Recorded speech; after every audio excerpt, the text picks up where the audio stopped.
Well, Mr. President, first, today the Senate will continue doing what we've been doing all week, working to confirm as many of President Biden's well-qualified judicial nominees as possible. Yesterday, we confirmed 2 more district court judges for the Northern District of New York.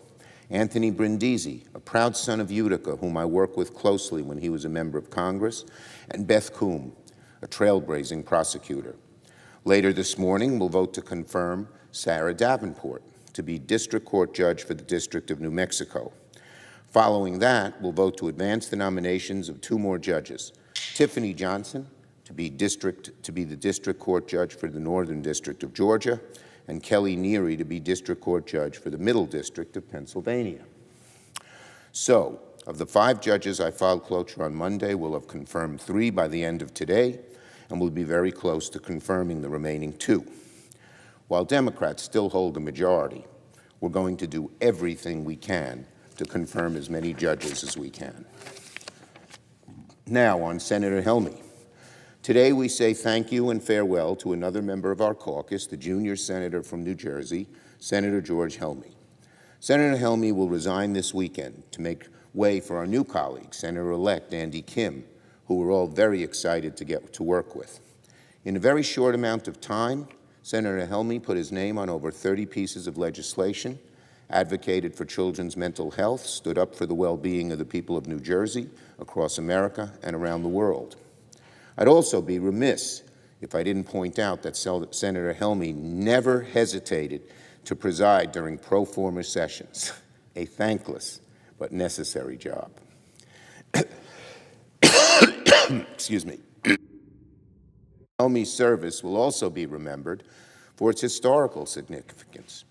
He was the first senator from the Coptic Church. Senator Helmy's faith had an immediate and direct impact here in the Senate when he invited His Grace Bishop David of the Diocese of New York and New England to the Senate a few weeks ago to deliver the first ever Senate opening prayer by a member of the Coptic Orthodox Church.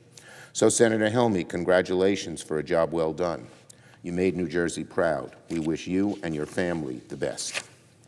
Finally, today I wish to pay tribute and say thank you to a colleague from across the aisle, Senator Mitt Romney, who delivered his farewell address yesterday. I enjoyed meeting Senator Romney's family, his sons, his wife, at his reception the other night, and told him how much I respected him and how much we'll miss him in the Senate.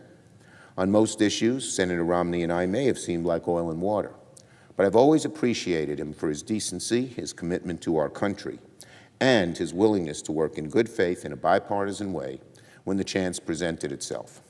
And over the last 4 years, we found numerous ways to do just that. Senator Romney was a good partner with me on COVID relief legislation, despite much opposition from the other side, and he helped build consensus on the infrastructure bill. He also remains a fierce defender of the Ukrainian people. Finally, I will always appreciate that Senator Romney joined me alongside Senators Rosen, Kelly, and Cassidy on our mission to Israel in the aftermath of October 7th. So thank you, Senator Romney, and I wish you and your family a new chapter in your life. And finally, a few days ago, I sent Senator Thune a letter asking that we go through the regular advise and consent process. That meant full FBI investigations of every nominee, the Senate be able to look at those, hearings with questions in the Senate on every nominee, and then votes on the floor.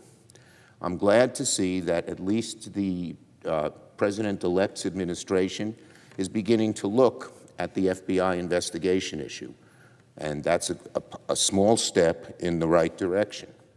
But we must have them for all nominees. They must be full FBI investigations, and they must be available for senators to look at.